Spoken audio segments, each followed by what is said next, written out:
All right, let's talk about China. Something's happening on its factory floors, and it's sending a signal that has everyone, and I mean everyone, paying very close attention.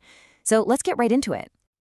And it all boils down to this one number, 49.9. It doesn't look like much, right? But believe me, in the world of global economics, this little number is like a flashing red light on the dashboard. So that's the big question, isn't it? How can this tiny number cause such a stir? Well, it's because it says a lot about the health of China's economy. And what happens in China definitely doesn't stay in China. We're going to break down exactly what's going on. All right, so let's get into the specifics. That 49.9 signals an unexpected contraction in China's factory activity for November. And, this was a real curveball. Most people thought things were actually looking up.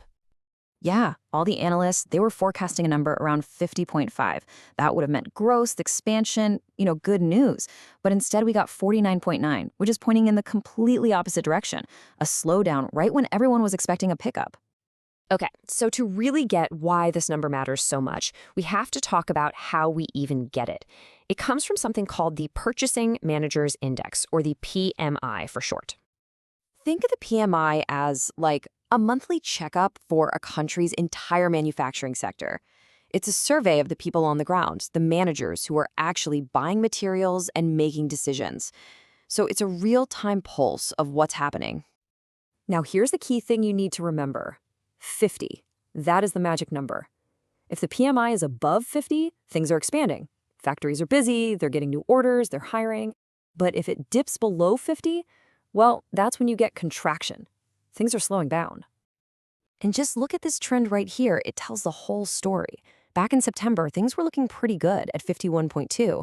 Then in October, it slipped a bit to 50.6. And now, boom, we've crossed that critical 50-point line and landed in contraction territory.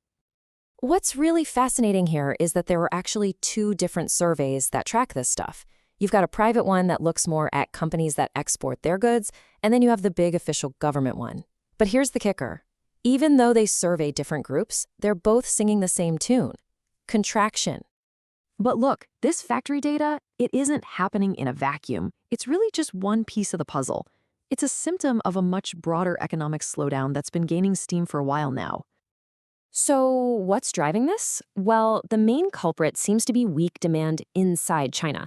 The property market is shaky, people are being more cautious with their money, so folks and businesses just aren't spending like they were, and that creates this ripple effect that touches everything. I mean, just take a look at the property market.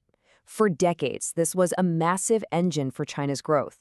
Now, investment has plummeted by almost 15% in just the first 10 months of the year.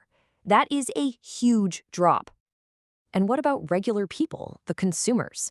Well, retail sales growth has slowed down for 5 months in a row. It's actually at its weakest point since last August. And this isn't just an internal problem anymore. It's starting to affect the rest of the world. For the first time in almost 2 years, China's exports actually shrank. That's a huge red flag that global demand is cooling off too. And listen, it's really important to get this. This isn't just about factories anymore. The slowdown is spreading. We're now seeing contraction in other huge parts of the economy, like services and construction. For the first time since December 2022, the weakness is becoming more widespread. So with all this pressure building up at home, you can bet that Beijing is looking for some good news anywhere they can find it. And that brings us to a glimmer of hope, maybe, on the international stage. After a pretty high-stakes meeting between leaders, the US and China actually managed to agree on a temporary trade truce. So what's in this deal? Well, it's basically a give and take. The US agreed to roll back some tariffs and hit pause on new port fees and some tech restrictions for a year. And in exchange, China is promising to clamp down on fentanyl and start buying a lot of American soybeans again. The whole idea is to just take some of the pressure off. So that brings us to the big question. With all these headwinds blowing at home, is this little trade truce going to be enough to actually change anything?